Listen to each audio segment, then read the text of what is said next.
Good morning, Jason here, Birchfield Family Farm, Oxford, Ohio. Exciting night last night on the farm. I was not here, but it's always nice to show up and find this. Brand new little heifer calf. Everybody looks to be doing really well. Showed up and Daisy was devouring the placenta. Yum. But, man, I think I'll name this little one here Patience. Okay, just showed up here. Oh man, this is so great. Sorry, a little disgusting here. We got the placenta we're chowing on. Oh man, look at this, unassisted. Oh, look at you. Look at you. Look at you. Oh yeah. Oh man. Wow.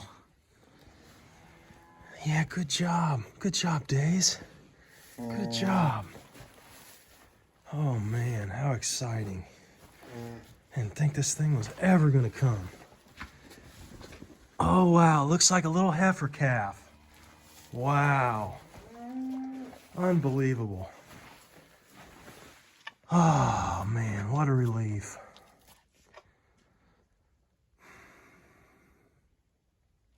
All right, we're up and walking. Good deal, everything looks great. Man. How exciting. Let's get you guys moved to a fresh pen. Come on.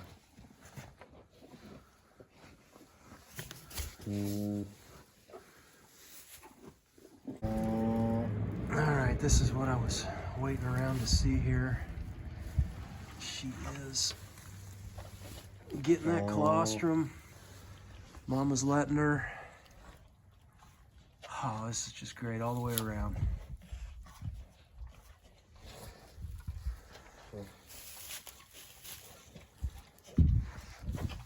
Good deal. No bottle feeding for us. All right, first steps in the big outside world here. Pretty muddy out here. Sunshine is nice today though, mid-40s. Sap is gonna be running like crazy here this week.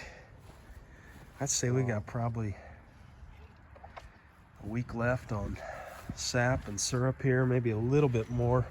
Usually by early March we're done, but this year seems to be a little late.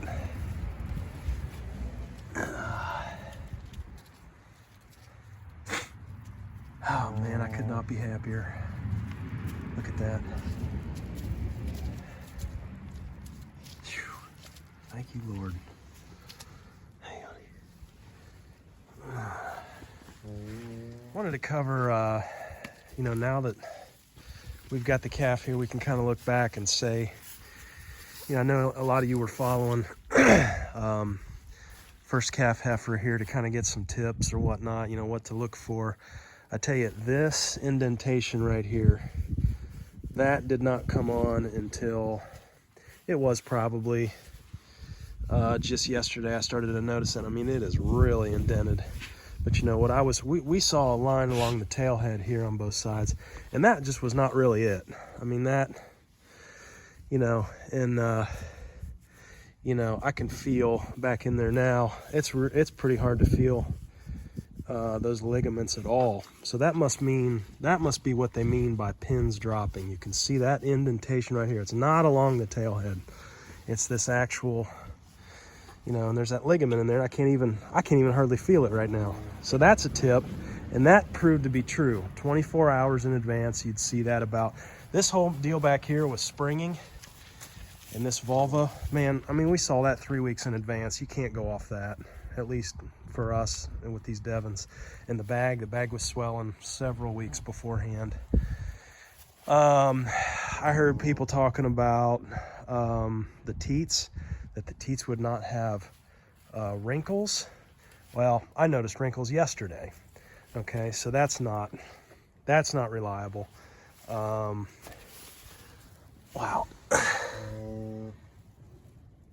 You can see, that's not too wrinkly now, but I would say that was about the best indication here. Now here's one other interesting thing, and I was waiting until she calved to say much about this. Halloween of, it would have been 2021. So last Halloween, gosh, you can, I mean, look at that. Look at those indentations there. Last Halloween, she and Patrick about came through the fence. And the reason I remember this is because it was pretty bad. And what happened was she got up on him. She got up on him and tried to mount him. This was the end of October 2021, and they about come through the fence. And I remember thinking, you know, I've been told, you know, if a heifer, a cow, female is trying to mount another female or the bull, that means they're in heat and they're not bred. Now, that proved to be a complete wives' tale. That was not true at all. I remember thinking, I was pretty bummed out because, you know, I remember thinking, daggone, she's over 3 years old, you know, and here we are at Halloween. I was really hoping she was bred at that point. And you know, I'm thinking, man, she's not even bred. She's gonna be hamburger. I remember thinking that on Halloween. Of course, looking back, she would have been bred now.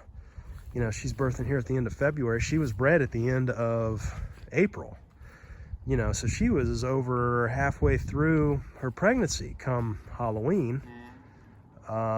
So that, don't rely on that. Don't pay attention to that. At least, I'm not gonna speak for all breeds. Maybe that's true in some breeds. I shouldn't say that it's not, but for these Devons, that was not true at all. She would have been bred and halfway along, and she's still, you know, getting up on the back of the bull for whatever reason. So take that for what it's worth. I hope we all learned something here on the first calf heifer. I'm tickled to death. Everything went well. I think looking back, if I could tell myself one thing, it would be have a little patience. Always amazed at the coat that these guys come out with. Man, look at that. It's just beautiful. Wow. Shiny, soft. Unbelievable. Here's another tricky thing too, and I took some video footage of it here. I'll show that while I'm talking. But it's been almost 2 weeks ago. She was out here in the grass, and she laid down, and she was doing that thing where she's holding her breath, and she's on her side, and she pushed, straightened out her legs on her side, pushed back, and I got behind her because I'm, you know, got the camera rolling because I'm thinking for sure she's gonna drop that calf, and that's exactly what Emma, the cow, did. Emma's 10 years old. And when Emma did that, it was about minute and a half later, here come the calf. That was not the case with her, and this was really particularly tricky to wait this out.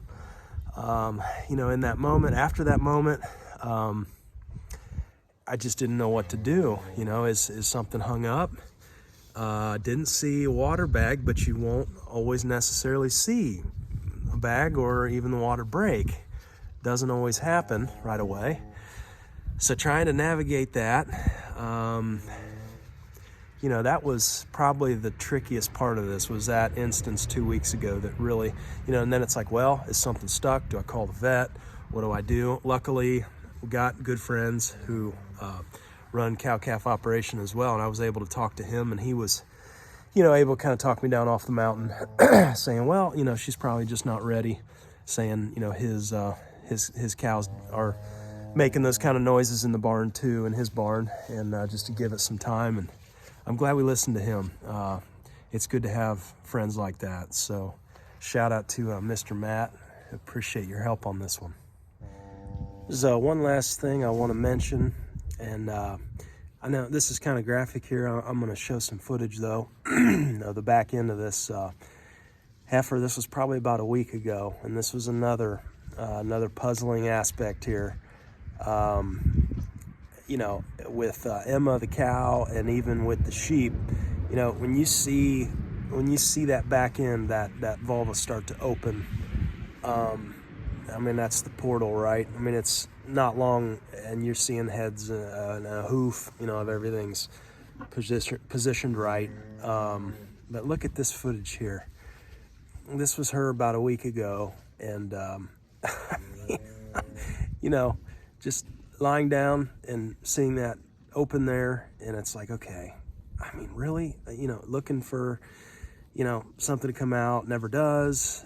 Again, you know, more reasons to doubt yourself. You know, a lesson here on this one for me is little patience, wait it out. When you're in doubt, step back, give it some time. Natural process, more than likely, is going to work itself out. I know we learned some valuable lessons here this round. So anyhow, hope this helps somebody. Thanks for following, and take care.